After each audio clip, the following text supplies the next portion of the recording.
Assalamualaikum warahmatullahi wabarakatuh. Nama saya Muhammad Taufik Aniana Putra dari Prodi D3 Perbankan, Fakultas Ekonomi dan Bisnis, Universitas Muhammadiyah Malang.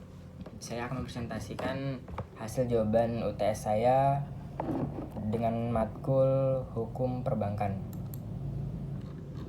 Oke, soal yang pertama, apa yang menjadi faktor penyebab terjadinya kasus BLBI atau Bantuan Likuiditas Bank Indonesia dalam sejarah perbankan di Indonesia? Yang pertama, BLBI itu tuh apa sih? BLBI itu Bantuan Likuiditas Bank Indonesia adalah dana talangan yang diberikan pemerintah ketika krisis keuangan melanda Indonesia tahun 1997. BLBI bertujuan untuk menutup likuiditas bank-bank yang mengalami ras oleh nasabahnya karena menurunnya kepercayaan masyarakat terhadap bank. Faktor utama terjadinya kasus itu adalah dana pinjaman IMF disalahgunakan oleh pemilik atau pemegang kuasa penuhnya atau pemilik sahamnya dibawa pergi ke luar negeri sehingga semakin memperburuk keadaan lembaga keuangan dan juga stabilitas ekonomi. Soal kedua, dalam pasal 5 Undang-Undang Nomor 7 Tahun 1992 tentang perbankan disebutkan bahwa jenis bank di Indonesia terdiri dari bank umum dan bank perkreditan rakyat atau BPR. Selain itu, bank juga dapat dibedakan dari segi struktur, segi kegiatan usaha, segi status, dan segi kepemilikannya. Jelaskan dan berikan contoh masing-masing. Berdasarkan pasal 5 Undang-Undang Nomor 7 Tahun 1992, bank umum adalah bank yang melakukan kegiatan usaha secara konvensional atau berdasarkan prinsip syariah yang dalam kegiatannya memberikan jasa dalam lalu lintas pembayaran, contohnya BNI, BRI, BCA, dan Mandiri.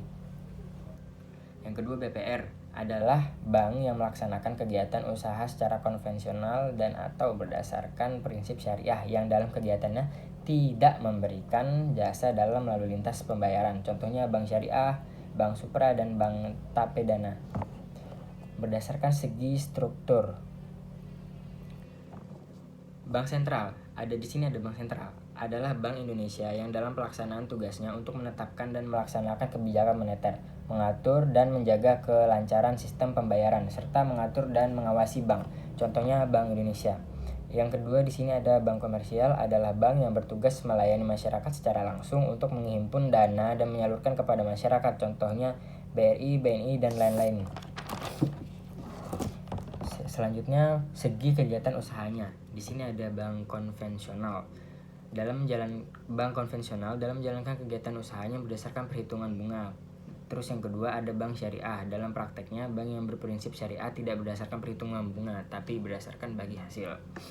Terus dari segi status, di sini ada bank devisa dan bank non devisa. Yang pertama bank devisa, bank yang melakukan transaksi ke luar negeri atau yang berhubungan dengan mata uang asing. Di sini bank devisa itu bank-bank yang sudah diberi izin oleh Bank Indonesia agar dapat melakukan transaksi ke luar negeri. Nah, di sini berikutnya bank non devisa.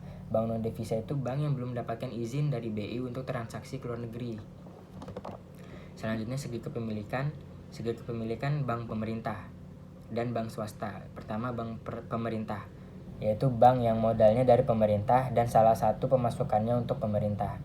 Bank swasta, bank yang seluruh atau sebagian modalnya saham dimiliki oleh swasta nasional, koperasi, campuran, dan milik asing.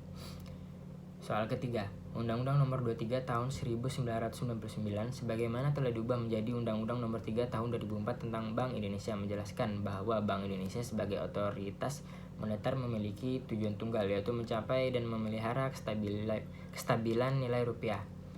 A. Dalam kehidupan sehari-hari, bagaimana cara saudara mengetahui tingkat kestabilan nilai rupiah?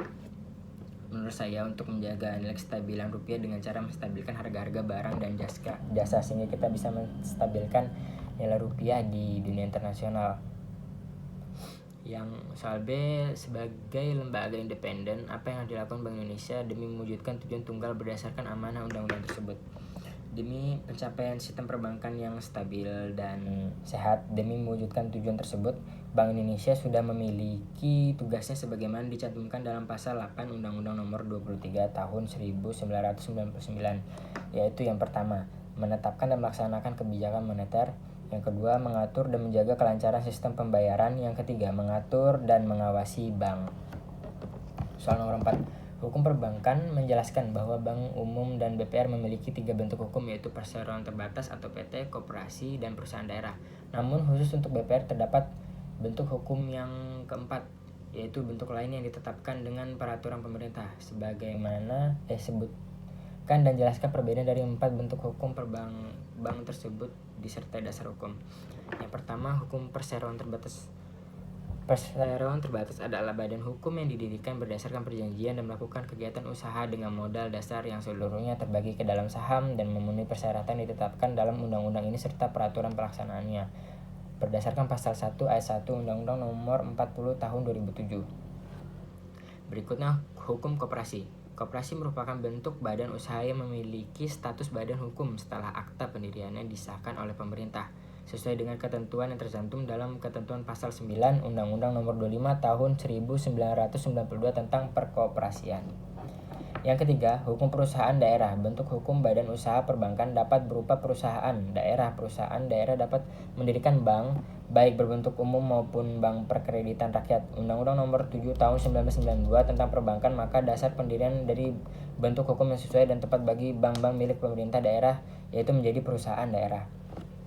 Yang terakhir, bentuk lain yang ditetapkan dengan peraturan pemerintah. Menurut pasal 21, bentuk lain yang ditetapkan dengan peraturan pemerintah berdasarkan kebijakan pemerintah pusat ataupun daerah. Jadi berdasarkan kebijakan pemerintah pusat ataupun daerah tersebut di daerahnya masing-masing. Soal nomor 5, buatlah skema pendirian bank umum lengkap dengan dasar hukumnya.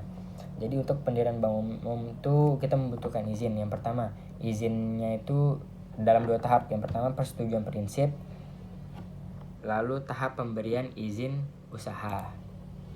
Nah, untuk tahapan persetujuan prinsip yaitu persetujuan untuk melakukan persiapan bank yang bersangkutan. Yang kedua, tahapan pemberian izin usaha yaitu izin yang diberikan